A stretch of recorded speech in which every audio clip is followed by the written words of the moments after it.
जय हिंद दोस्तों। मैं हूं आपका दोस्त केबी और करंट अफेयर्स 2020 के लिए एक नई वीडियो में आप सभी का स्वागत है। तो आज के इस वीडियो में हम 20 सितंबर 2020 से जो भी महत्वपूर्ण प्रश्न आपकी परीक्षाओं में पूछे जा सकते हैं उन सभी प्रश्नों को डिस्कस करेंगे। लेकिन आइए सबसे पहले हम लोग उन प्रश्नों के उत्तर जान लेते हैं जिनके बारे में मैंने आपसे कल पूछा था। तो पहला प्रश्न था, साइप्रस देश की राजधानी का नाम क्या है? तो इसकी राजधानी का नाम है निकोसिया। और साइप्रस देश ये आपको मेडिटेरेनियन सी यानी कि भूमध्य सागर में मिलेगा और यह एक बहुत ही छोटा सा द्वीपीय देश है। पेंसिलिन के आविष्कारक की बात करते हैं तो इसका आविष्कार किया था अलेक्जेंडर फ्लेमिंग ने और इसके लिए इन्हें नोबेल पुरस्कार से भी सम्मानित किया गया था। गोल्डन टेम्पल दाम्बुला कहाँ स्थित है? तो बहुत सारे लोगों ने कल इसका उत्तर बताया था अमृतसर। तो यहाँ पर मैंने साफ साफ लिखा हुआ था दाम्बुला। और दाम्बुला का नाम आपने सुना होगा, अगर आप क्रिकेट के फैन हैं तो दाम्बुला स्थान आपको मिलेगा श्रीलंका में। तो ये जो गोल्डन टेम्पल है ये भी आपको मिलेगा श्रीलंका में।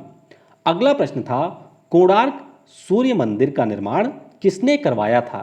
तो कोणार्क सन टेम्पल ये आपको मिलेगा उड़ीसा में और इसका निर्माण करवाया था नरसिंहदेव प्रथम ने। किसने? नरसिंहदेव प्रथम के द्वारा इसका निर्माण करवाया गया था और ये ईस्ट गंगा डायनेस्टी के शासक थे, ये भी आपको ध्यान रखना है। थार मरुस्थल जो कि हमारे यहाँ पर राजस्थान और गुजरात के भी कुछ हिस्सों में विस्तृत है, जब ये पाकिस्तान में पहुंच जाता है यानी कि इसका वह हिस्सा जो आपके पाकिस्तान देश में है उसका नाम है थोलिकिस्तान। क्या नाम है? चोलिकिस्तान इसका नाम है। फिर था, पहला आधिकारिक अंतर्राष्ट्रीय मैच किन देशों के बीच में हुआ था? और इसका उत्तर भी कई सारे लोगों ने गलत दिया था। देखिए, अगर आपसे प्रश्न ये पूछा जाता है कि पहला ऑफिशियल अंतर्राष्ट्रीय मैच किन देशों के बीच में हुआ था तो आपका उत्तर होगा कनाडा और यूएसए। यानी कि यह जो मैच था वह उस समय के ब्रिटेन की कॉलोनी कनाडा और यूएसए के बीच में खेला गया था न्यूयॉर्क शहर में। लेकिन अगर आपसे पूछा जाए कि पहला टेस्ट मैच कब खेला गया था तो ये हुआ था 1887 में। किसके बीच में? ऑस्ट्रेलिया और इंग्लैंड के बीच में। तो ध्यान रखिएगा ये आपका हुआ था 1887 में मेलबर्न क्रिकेट ग्राउंड पर। तो इस प्रकार के प्रश्नों में आपको गलती नहीं करनी है। तो ये रहे क्विज के स्कोर जिन्होंने कल क्विज दिया था। तो मैंने सितंबर माह का जो बेस्ट 100 करंट अफेयर थे उसको अपलोड कर दिया था। तो यहाँ पर आप देख सकते हैं पूनम शर्मा, इन्होंने सभी प्रश्नों के सही उत्तर दिए थे। उसके बाद में संजय कुमार रहे, आलोक शुक्ला रहे, आशीष कुमार रहे, जस्सी मीना, विकास कुमार, मनदीप सिंह, पवन पुंदीर, महेश बिलास पाटिल और ये हैं संजना यादव। तो इन लोगों के द्वारा काफ़ी शानदार तरीके से क्विज को अटेम्प्ट किया गया। और वहीं पर अगर हम लोग डेली क्विज की बात करते हैं तो राजकुमार आनंद, रोशनी सेठिया, आशीष कुमार, जयवीर सिंह, रणबीर प्रताप सिंह, युवराज पांडे, विकास कुमार, जितेंद्र कुमार, अजीत प्रजापति और राजपाल सिंह रोडी ये शीर्ष 10 में शामिल रहे। तो इसी प्रकार से आप भी ऐप के ऊपर क्विज दे सकते हैं और आपके लिए बेहतर ये होगा कि आप जनवरी माह से ही जो वहाँ पर मंथली करंट अफेयर की क्विज है उसको अटेम्प्ट करिए और कोशिश करिए कि उन सभी के जो क्विज हैं उनको अटेम्प्ट करके आप अपना स्कोर चेक करें और इससे आप धीरे धीरे करंट अफेयर के सेक्शन में अपने आप को और बेहतर बना पाएंगे। तो इस वीडियो की जो पीडीएफ है वह आपको टेलीग्राम पर मिल जाएगी। टेलीग्राम पर आपको सर्च करना है केवी गुरुजी। इसके अलावा kvguruji.in के ऊपर जा करके आप वहां से पीडीएफ को अपने अनुसार जैसा आप चाहते हैं, जिन प्रश्नों के साथ आप चाहते हैं उसके हिसाब से पीडीएफ जनरेट कर सकते हैं। तो पीडीएफ के लिए बहुत ही शानदार ऑप्शन मैंने वेबसाइट के ऊपर बना दिया है, तो उसका भी आप यूज कर सकते हैं। और वीडियो अगर आपको पसंद आता है तो इसे लाइक और शेयर करना बिल्कुल भी मत भूलिएगा। चलिए अब देखते हैं पहले प्रश्न को। सितंबर 2020 में पहला अंतर्राष्ट्रीय समान वेतन दिवस यानी कि इंटरनेशनल इक्वल पे डे कब मनाया गया? तो ये आपका मनाया गया है 18 सितंबर को। तो इस प्रश्न का ऑप्शन बी करेक्ट होगा। अब ये दिवस मनाया क्यों गया इसके बारे में आइए थोड़ा सा जान लेते हैं। देखिए, अगर हम लोग किसी कार्य के संदर्भ में बात करें यानी कि आपके पास में कोई काम है और इसको एक महिला और एक पुरुष के द्वारा किया जाता है तो इसी काम के लिए जो पुरुष है उसको ज़्यादा वेतन मिलता है और जो आपकी महिला है उसको यहाँ पर कम वेतन दिया जाता है। और जो अभी तक सर्वे आए हैं उन सर्वे में ये देखा गया है कि अगर पुरुष को यहाँ पर किसी काम के लिए 100 रुपये मिलते हैं तो उसकी तुलना में महिलाओं को मात्र 77 रुपये दिए जाते हैं। तो सबसे ज़रूरी कि जो यहाँ पर महिलाओं और पुरुषों के बीच में वेतन को लेकर के भेदभाव होता है उसके प्रति लोगों को जागरूक करने के लिए, या फिर जो यहाँ पर महिलाओं के साथ साथ सेक्सुअल हैरेसमेंट होता है उसको समाप्त करने के लिए, लोगों को जागरूक करने के लिए यह दिवस पहली बार मनाया गया। तो ध्यान रखिएगा, संयुक्त राष्ट्र महासभा के द्वारा पिछले साल दिसंबर महीने में इसकी घोषणा की गई थी और यह दिवस पहली बार मनाया गया है। 18 सितंबर की बात हुई है, तो मैंने आपको 2 दिवस कल बताए थे 18 सितंबर को जो मनाए गए हैं। एक तो था विश्व जल निगरानी दिवस और एक था वर्ल्ड बैम्बू डे यानी कि विश्व बांस दिवस। तो ये कुल मिलाकर के 3 दिवस 18 सितंबर को मनाए गए हैं। अगला प्रश्न है, सितंबर 2020 में किस लेखिका को डेटन साहित्यिक शांति पुरस्कार यानी कि डेटन लिटरेसी पीस प्राइज 2020 से सम्मानित किया गया? तो ये है आपके कनाडा की लेखिका और इनको आप लोग जानते होंगे, नाम इनका है मार्गरेट एटवुड। तो इस प्रश्न का ऑप्शन सी करेक्ट होगा। तो कनाडा की ये लेखिका हैं मार्गरेट एटवुड, जिनको डेटन साहित्यिक शांति पुरस्कार 2020 से सम्मानित किए जाने की घोषणा हुई है। अब यहाँ पर आपको ये ध्यान रखना है कि डेटन साहित्यिक शांति पुरस्कार जो है यह उन लोगों को दिया जाता है जिनके द्वारा अपनी साहित्यिक रचना के माध्यम से वैश्विक स्तर पर शांति, वैश्विक समझ और सामाजिक न्याय को बढ़ावा दिया जाता है और ऐसे लोगों को ये पुरस्कार दिया जाता है। बात करते हैं मार्गरेट एटवुड की, तो इन्होंने 1985 में एक किताब लिखी थी जिसका नाम था द हैंडमेड्स टेल और इस किताब में इन्होंने बताया था कि आगे चल करके अमेरिका में किस प्रकार का शासन होगा और किस प्रकार से महिलाओं के ऊपर अत्याचार किया जाएगा। इन सभी को लेकर के इन्होंने यह पुस्तक लिखी थी जिसके लिए इन्हें यह पुरस्कार मिला है। और मार्गरेट एटवुड के बारे में मैंने आपको पिछले साल भी बताया था, क्योंकि इन्हें पिछले वर्ष बुकर प्राइज के साथ सम्मानित किया गया था इनकी पुस्तक द टेस्टामेंट के लिए। तो पिछले साल बुकर प्राइज 2 लोगों को मिला था, एक तो थी मार्गरेट एटवुड और एक आपकी थी बर्नार्डिन एवारिस्टो जो कि यूके के थी और ये पहली आश्वस्त थी जिन्होंने बुकर पुरस्कार को जीता था। और यहाँ पर आपको नाम ध्यान रखना है मरिये के लुकास रिजनेवेल्ड का, क्योंकि इंटरनेशनल बुकर प्राइज 2020 से इस वर्ष मरिये के लुकास रिजनेवेल्ड को सम्मानित किया गया है। अगला प्रश्न है, सतत विकास लक्ष्यों की प्राप्ति के लिए संयुक्त राष्ट्र ने 2020 क्लास ऑफ 17 यंग लीडर्स के लिए किस भारतीय को नामित किया है? तो यहाँ पर नामित किया गया है उदित सिंघल को। तो इस प्रश्न का ऑप्शन ए करेक्ट होगा। अब उदित सिंघल कौन है? तो उदित सिंघल के द्वारा एक स्टार्टअप की शुरुआत की गई थी जिसका नाम था ग्लास टू सैंड और इस स्टार्टअप का काम क्या था? तो जो दिल्ली का शहर है वहाँ पर जो भी आपके ग्लास के कचरे होते थे यानी कि जो भी कांच के कचरे होते थे उनसे निपटने के लिए इनके द्वारा पहल शुरू की गई थी और इसी का नाम था glass to sand. United Nation के सस्टेनेबल डेवलपमेंट गोल्स के बारे में मैं आपको कई बार बता चुका हूं कि यूनाइटेड नेशन ने इसकी घोषणा 2015 में की थी एक प्रस्ताव के माध्यम से और उस प्रस्ताव का नाम था दी 2030 एजेंडा। ये प्रस्ताव घोषित किया गया था और यहाँ पर आपके 17 वैश्विक गोल निर्धारित किए गए हैं जिनको पूरे विश्व के देशों के द्वारा 2030 तक प्राप्त किया जाना है। तो ये आपके सामने उन सभी 17 गोल्स की लिस्ट है। ये भी आपकी परीक्षाओं के दृष्टिकोण से इंपॉर्टेंट है, तो आप चाहें तो यहाँ पर वीडियो को पॉज करके इन सभी गोल्स के बारे में पढ़ सकते हैं। अगला प्रश्न है, सितंबर 2020 में कारपोरेट मामलों के मंत्रालय ने कंपनी लॉ समिति को कितने समय का कार्यकाल विस्तार दिया है? तो यहाँ पर विस्तार दिया गया है 1 वर्ष का। तो इस प्रश्न का ऑप्शन डी करेक्ट होगा। तो पहले आइए जानते हैं इस कंपनी लॉ समिति के बारे में। तो पिछले साल सितंबर 2019 में जो हमारे कारपोरेट मामलों का मंत्रालय है उसके द्वारा एक 11 सदस्यीय समिति का गठन किया गया था और इस समिति के अध्यक्ष बनाए गए थे राजेश वर्मा जी। अब इनका काम क्या था?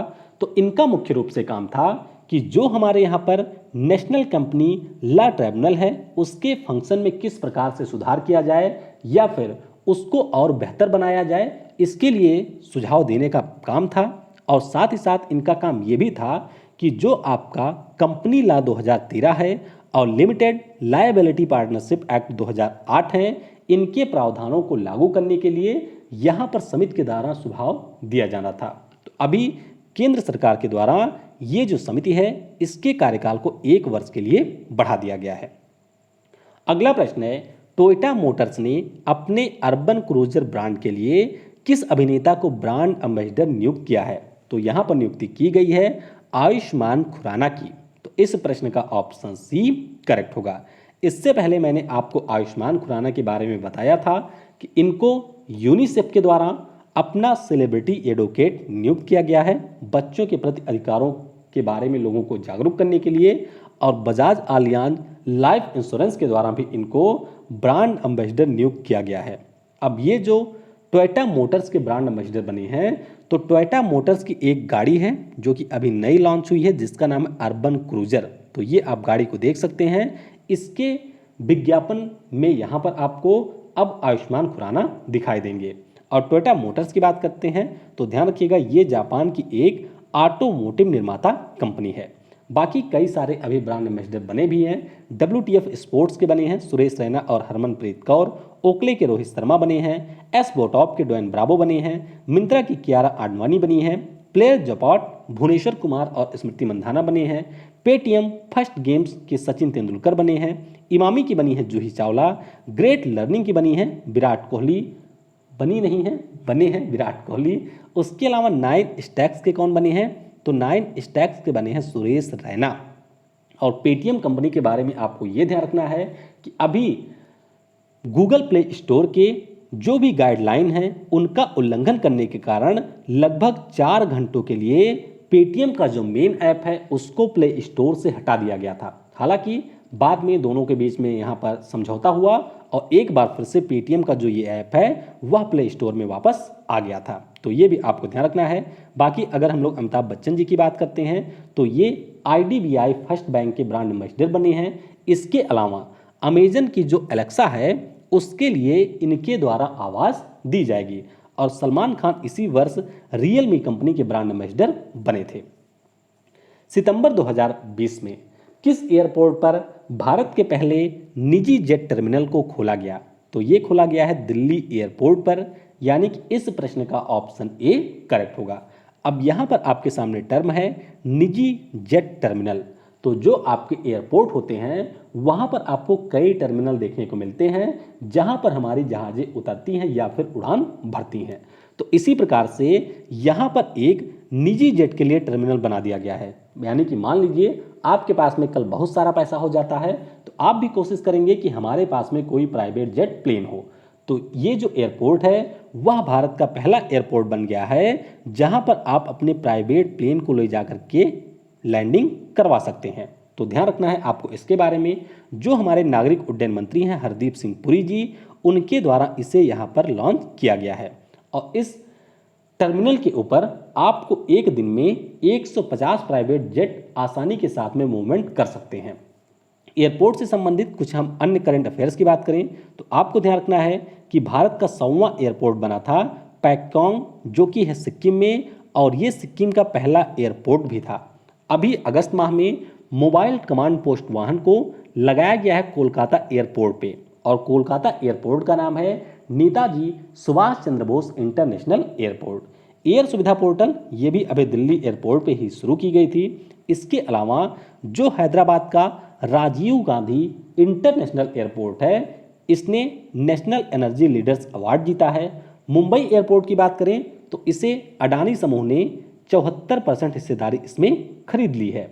और फिमिसिनो एयरपोर्ट के बारे में मैंने आपको कल ही बताया था, ये पहला कोविड-19 5 स्टार रेटिंग वाला एयरपोर्ट बन गया है। तो ये सारी चीज़ें आपको ध्यान रखनी है एयरपोर्ट के बारे में।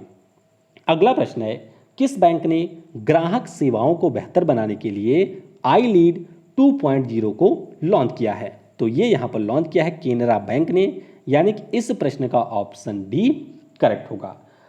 अब ये जो प्रोग्राम है जिसका नाम है आई लीड 2.0, तो आई लीड को पहले भी केनरा बैंक ने लॉन्च किया था, अब इसके एक नए संस्करण को केनरा बैंक ने लॉन्च किया है। अब ये काम क्या करेगा, तो इसके माध्यम से जो भी केनरा बैंक के पुराने ग्राहक हैं या फिर नए ग्राहक हैं, उनके द्वारा बैंकिंग की जो भी फैसिलिटी है या फिर जो भी उनके यहाँ पर समस्याएं हैं उनके बारे में उन्हें समाधान मिलेगा।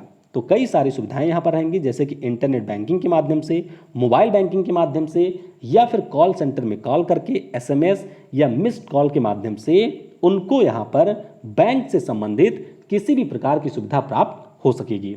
और केनरा बैंक के बारे में आपको ये ध्यान रखना है कि ये हमारा विलय हो गया था सिंडिकेट बैंक में, और इसी के साथ में ये भारत का चौथा सबसे बड़ा सार्वजनिक क्षेत्र का बैंक बना है। सबसे बड़ा कौन है, स्टेट बैंक ऑफ इंडिया है, उसके बाद में आपका पंजाब नेशनल बैंक है, फिर आपका आता है बैंक ऑफ बड़ौदा, और फिर चौथे नंबर पे है केनरा बैंक।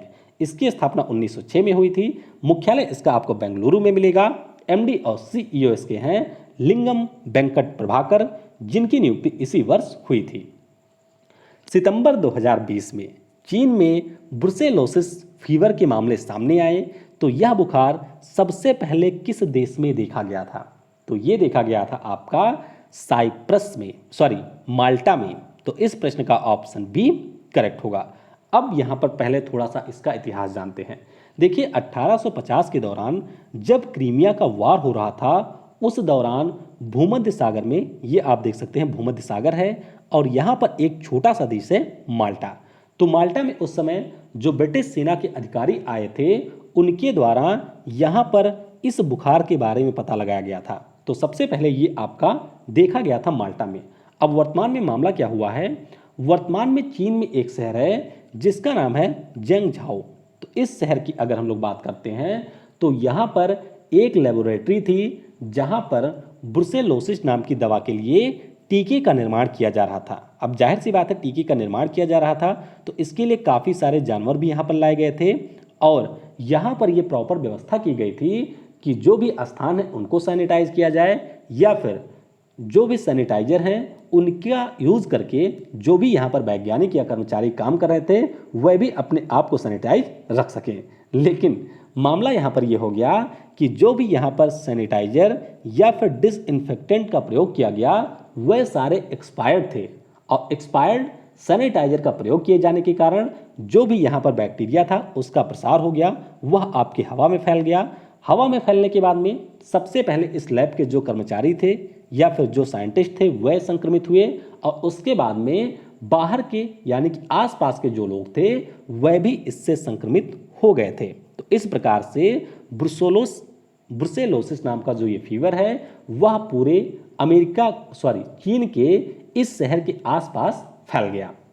अब बात करते हैं यहाँ पर ब्रुसेलोसिस बुखार के बारे में। तो ध्यान रखिएगा, यह ब्रुसेला नाम के बैक्टीरिया से होने वाला जानवरों का एक रोग है। हालांकि अगर ह्यूमन को होता है तो ह्यूमन की डेथ तो यहाँ पर नहीं होती है, लेकिन आप कह सकते हैं उनके शरीर पर इसका काफ़ी ज़्यादा इम्पैक्ट देखने को मिलता है। तो चीन की बात करें तो यहाँ पर किसी न किसी तरीके से कोई वायरस या बैक्टीरिया बार बार जन्म लेता ही रहता है, जैसे कि कोरोना वायरस तो आप सभी को पता होगा। इसके अलावा टिक नाम का एक वायरस भी यहाँ पर अभी कुछ समय पहले देखा गया था। बात करते हैं माल्टा देश की, तो इसकी राजधानी है वेलेटा में। ये आप इसकी लोकेशन देख सकते हैं, इटली के पास में बहुत छोटा सा एक द्वीपीय देश है। अगला प्रश्न है, किस राज्य की सरकार ने ई रिक्शा व ई स्कूटर के लिए सब्सिडी योजना की घोषणा की है? तो ये घोषणा की है गुजरात राज्य की सरकार ने। तो इस प्रश्न का ऑप्शन डी करेक्ट होगा। तो इस योजना में कहा क्या है, तो गुजरात राज्य की सरकार ने ये कहा है कि जो भी बच्चे हैं गुजरात राज्य के, जो 9वीं से लेकर के ग्रेजुएशन के छात्र हैं, अगर वे अपने लिए स्कूल जाने के लिए किसी भी प्रकार का इलेक्ट्रिक वाहन खरीदते हैं तो उनको 10,000 रुपये की मदद गुजरात राज्य की सरकार के द्वारा दी जाएगी। इसी प्रकार से अगर कोई व्यक्ति ई रिक्शा को परचेज करता है तो उसको 48,000 रुपये की वित्तीय सहायता दी जाएगी। और अगर कोई व्यक्ति यहाँ पर जो चार्जिंग पॉइंट होते हैं ई रिक्शा या फिर इलेक्ट्रिक स्कूटर के लिए उनको डेवलप करता है तो उसके लिए उसे 5 लाख तक की सब्सिडी दी जाएगी या फिर सहायता दी जाएगी। तो ये घोषणाएं यहाँ पर पीएम मोदी के 17वें जन्मदिन के अवसर पर की गई, यानी कि राष्ट्रीय बेरोजगार दिवस के अवसर पर किया गया है। और कई सारे लोगों ने, जब मैंने पोस्ट किया था राष्ट्रीय बेरोजगार दिवस पर, तो उसमें कुछ ऐसे भी कमेंट किए थे ऐसे वैसे। तो ध्यान रखिएगा, मैं भी आप में से ही एक हूं जिन्होंने बीजेपी की सरकार को ही वोट दिया था। तो ऐसा नहीं है कि अगर हमने वोट दे दिया तो उनके जो भी प्रावधान होंगे या इनके द्वारा जो भी नियम बनाए जाएंगे हम उनका हमेशा सपोर्ट करेंगे। अगर सरकार में कुछ कमियां होंगी तो उनको हम लोग बार बार उठाते रहेंगे और यही हमारा मुख्य रूप से काम होना चाहिए। गुजरात की बात करते हैं तो अभी यहाँ पर सीएम महिला उत्कर्ष योजना शुरू की गई, सी प्लेन सेवा भी शुरू की गई है। आशीष भाटिया यहाँ के नए डीजीपी बन गए हैं। औद्योगिक नीति 2020 की भी घोषणा की गई है। मुख्यमंत्री किसान सहाय योजना की भी घोषणा की गई है। निर्यात तैयारी सूचकांक में ये रहा है प्रथम स्थान पे। और marine product export development authority के द्वारा जो गुणवत्ता नियंत्रण प्रयोगशाला है, यानी कि क्वालिटी चेक के लिए एक लैब होगी, वह पोरबंदर में बनाई जाएगी। विश्व धरोहर पर्यटन नीति 2020 की भी घोषणा की गई है। विश्व नहीं, नई धरोहर पर्यटन नीति की घोषणा की गई। आईएनएस विराट जो कि हमारा पहला एयरक्राफ्ट कैरियर था, इसका विघटन गुजरात में ही किया जाएगा। और अभी strong ecosystem report for startup की जो रैंकिंग आई थी उसमें एक्स श्रेणी में गुजरात रहा था शीर्ष पर। राजधानी यहाँ की गांधीनगर में है।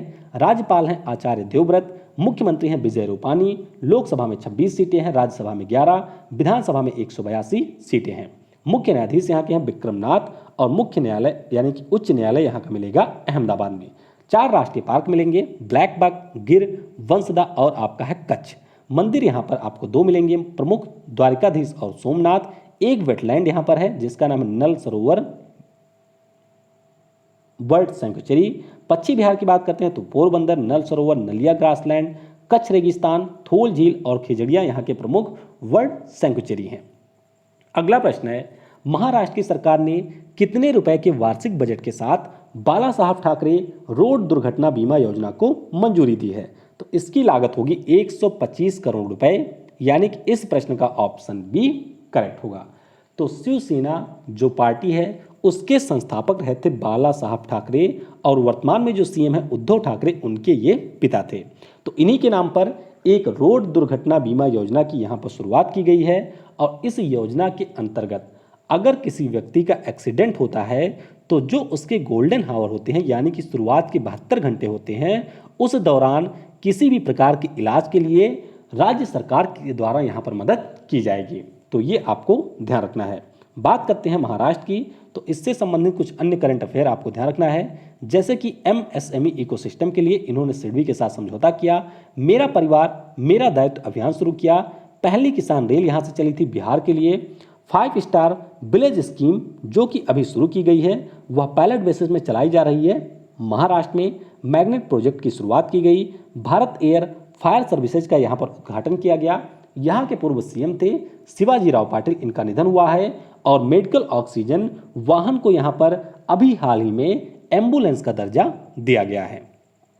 राजधानी यहाँ की मुंबई में होती है समर में, विंटर में आपकी हो जाती है नागपुर में। राज्यपाल हैं भगत सिंह कोश्यारी। मुख्यमंत्री हैं उद्धव ठाकरे। लोकसभा में 48, राज्यसभा में यहाँ की 19 सीटें हैं। विधानसभा में 288 और विधान परिषद में 78 सीटें हैं। उच्च न्यायालय है मुंबई में। मुख्य न्यायाधीश हैं दीपांकर दत्ता। राष्ट्रीय पार्क गुगामल, संजय गांधी, जवाहरलाल नेहरू पेंच है, चंदौली है, नावेगांव है और है तड़ोबा।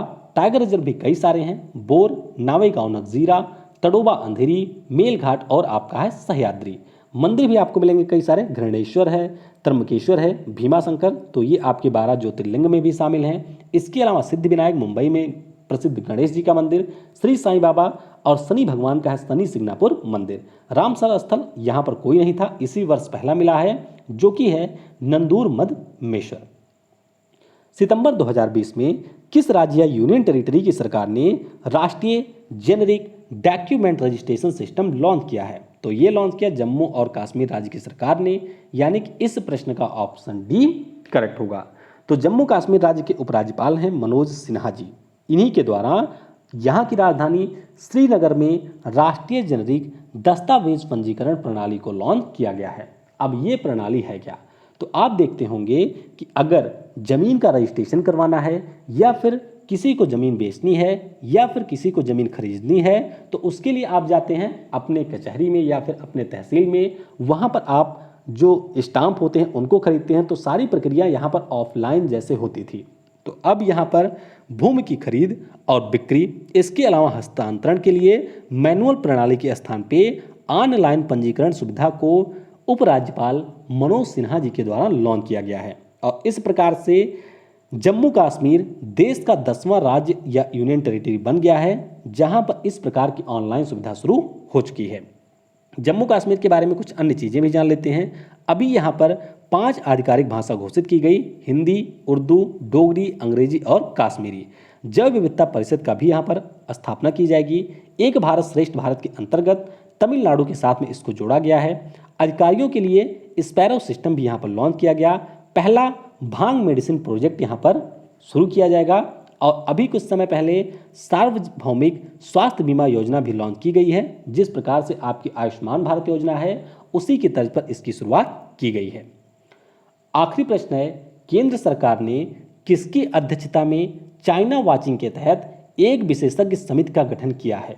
तो इस समिति के अध्यक्ष होंगे लेफ्टिनेंट जनरल राजेश पंत जी। तो इस प्रश्न का ऑप्शन सी करेक्ट होगा। अब यहाँ पर पूरा मामला क्या था, थोड़ा सा आइए समझ लेते हैं। दरअसल इंडियन एक्सप्रेस के बारे में आपने सुना होगा, जो कि एक बहुत ही प्रतिष्ठित न्यूज़ पोर्टल है। तो इन्हीं के द्वारा अभी एक स्टिंग ऑपरेशन जैसी चीज़ करवाई गई थी, जिसमें यह पता चला कि चीन की एक कंपनी है जिसका नाम है जेनहुआ डेटा इंफॉर्मेशन टेक्नोलॉजीज को लिमिटेड। और इसके द्वारा भारत के साथ साथ दुनिया भर के विभिन्न देशों के जो प्रमुख लोग हैं उनकी जासूसी करवाई जा रही है। यानी कि इस कंपनी के पास में हमारे देश के 10,000 से ज़्यादा लोगों के डेटा उपलब्ध हैं, जिनमें से पीएम हैं, राष्ट्रपति हैं, मुख्य न्यायाधीश हैं, कई राज्यों के सीएम हैं, मंत्री हैं, और इसके अलावा जो हमारा विपक्ष के लोग हैं उनके डेटा को भी यहाँ पर इस कंपनी के द्वारा इकट्ठा किया जा रहा है। तो इस बात का यहाँ पर हुआ था खुलासा। साथ ही साथ ये भी पता चला कि ये जो कंपनी है वह चीन की सरकार से मिली हुई है। और ऐसा संभव है कि इस कंपनी के द्वारा जो भी यहाँ पर निगरानी की जा रही है उससे जो भी डेटा प्राप्त हो रहा है उस डेटा को चीन की सरकार को भी दिया जाए। तो इसके बारे में जब पता चला तो केंद्र सरकार के द्वारा राष्ट्रीय साइबर सुरक्षा कोऑर्डिनेटर राजेश पंत जी की अध्यक्षता में एक विशेषज्ञ समिति का गठन किया गया है। अब ये समिति कार्य क्या करेगी? इस समिति का मुख्य रूप से काम होगा कि जो भी यहाँ पर रिपोर्ट हैं या जो भी डेटा हैं उनके आधार पर यह पता लगाए कि चीन की इस कंपनी के द्वारा इन लोगों की जासूसी किए जाने के पीछे का कारण क्या था। और इसके अलावा ये भी बताना है कि यहाँ पर किस प्रकार से चीन की इस कंपनी के द्वारा कानून का उल्लंघन किया गया है। तो इसी के संबंध में राजेश पंत की अध्यक्षता में ये जो समिति होगी वह केंद्र सरकार को अपनी रिपोर्ट सौंपेगी। और ये जो कंपनी है इसके पास में लोगों के डेट ऑफ बर्थ से लेकर के उनके रिश्तेदार या फिर उनके संबंध में बहुत सारी चीज़ों का डेटा उपलब्ध है। तो ये था राजेश पंत समिति का मुख्य रूप से कार्य। तो ध्यान रखना है इनका आपको नाम। कुछ अन्य महत्वपूर्ण चीज़ें जान लेते हैं। कल यानी कि 19 सितंबर से बेरोजगारों का जो हमारा महात्योहार है यानी कि आईपीएल, तो इसकी शुरुआत हो चुकी है। तो मुंबई इंडियंस और चेन्नई सुपर किंग्स के बीच में पहला मैच खेला गया और इसमें चेन्नई सुपर किंग्स को जीत शायद मिल चुकी है। तो ये इसका था 13वां संस्करण, ये आपको ध्यान रखना है। यूएई के 3 शहरों में इसका आयोजन किया जा रहा है। मलयालम टीवी अभिनेता सबरीनाथ का अभी हाल ही में निधन हो गया है। इसके अलावा आपको ध्यान रखना है कि चेन्नई के बाद में अमेजन कंपनी के द्वारा गुजरात के कांदी में भारत का दूसरा ऑल वुमेन डिलीवरी स्टेशन खोला गया है। तो महिलाओं की भागीदारी को यहाँ पर बढ़ाने के लिए अमेजन कंपनी के द्वारा इसको खोला गया है। अब आज के वीडियो से आपके लिए प्रश्न है, किस राज्य की सरकार द्वारा गरिमा सामाजिक सुरक्षा योजना लॉन्च की गई? वैश्विक आर्थिक स्वतंत्रता सूचकांक में कौन सा देश रहा है शीर्ष पर? बांग्लादेश का राष्ट्रीय खेल क्या है?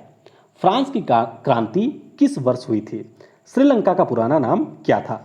अमेरिका को आज़ादी कब मिली थी? तो इन प्रश्नों के उत्तर आपको नीचे कमेंट सेक्शन में देने हैं। और मेरी ये कोशिश थी कि मैं ये जो वर्ल्ड हिस्ट्री के महत्वपूर्ण टॉपिक हैं इनको एक बार फिनिश करवा दूं, लेकिन ये जो करंट अफेयर है इसकी वजह से बिल्कुल भी टाइम नहीं मिल पाता कि मैं किसी अन्य सब्जेक्ट को यहाँ पर शुरू कर पाऊँ।